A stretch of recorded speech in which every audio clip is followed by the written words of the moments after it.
Hi, I'm Stacy, and we continue to talk about love and intimate life in ancient pagan Russia. To see the first part, you can follow the link.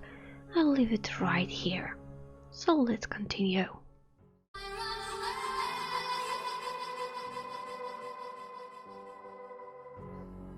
The Byzantium historian Mauritius, the strategist from 6th century, was shocked by the Slavic tradition of making love in water.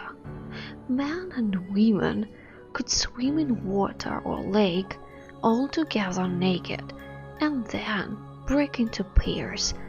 However, this was not like group fornication like in Roman terma. Slavic performed a mystical cleansing and merging with the element of water. Men often did planting work naked. This symbolized a kind of insemination of the land.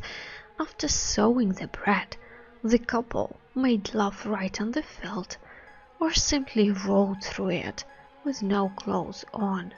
Also at night, naked girls and women walked around fields with a song or a spell to protect the crop from evil spirits and to make flax appear thick and strong. Women would roll over it with the hair loose. It was believed that human fertility helps the land to give birth to a crop. Our ancestors, the Slavic and the Aryans, their entire life was full of magic. Every ordinary day was all in magic. They simply lived these rites.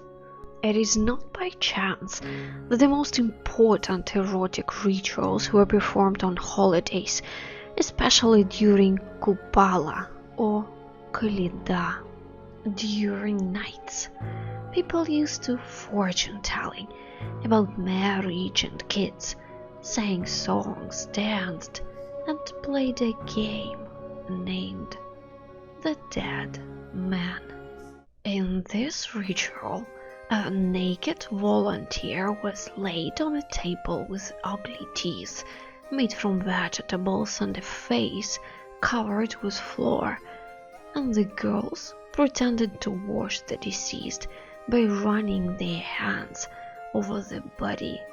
The task was to excite the lying man. As soon as this happened, the game entered the final stage. Which girl would make the man reach the peak of erotical excitement could marry soon, and it's possible that for the same person lying on the table. With similar rituals, Slavic called on the sun to appear and turn to summer. Daylight and warmth of life began to grow in the world. Our ancestors knew how to use the forces of nature to give birth to a child, living in a harmony with the entire universe. The main thing is to have a desire to be together, to help each other, to love each other, and all these called Lubsha. And this world is better than just sex, which we borrowed. In the bedchamber of a couple, there was always a Lubsha. It could be understood as a Slavic message, the secrets of which were thought to have been lost, but it turned out that it was saved in some old villages. However, Lubsha is not just a massage, but a skill of a man and a woman to treat each other's bodies. And there was a special movement called Razmurlikat, or translated as make a person purr like a cat. Here, the same thing you can try to do with your dear loved one or beloved person. It can be done even with his palm, with his feet, head or back. Just the same stuff as you do to make the cat purr. That's amazing, but our ancestors knew how to convey affection, warmth, and care, not only through touch. They sang each other songs, and not just sang, but softly, in fingers, toes, into the head and stomach. They say that the woman turned on in the process of this tenderness and cares. Modern esoterics suppose that through the song they reached the vibes with the soul of a man in love. The passion that was ignited in the hearts of lovers was called fires.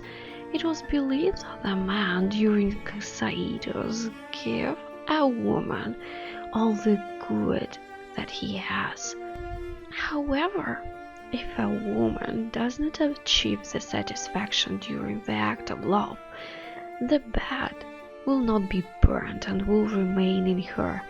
This would make her grumpy and unkind, leading to illnesses and weak offsprings.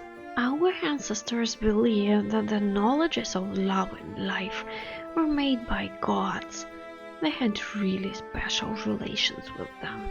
The Sumerians believed that the gods created them to work. The Egyptians believed that only the pharaohs descended from the gods. The Hindus thought that the gods and humans were on their own, like separated, with their own karma each. Our ancestors, the Slavic pagan people, have never prayed to gods.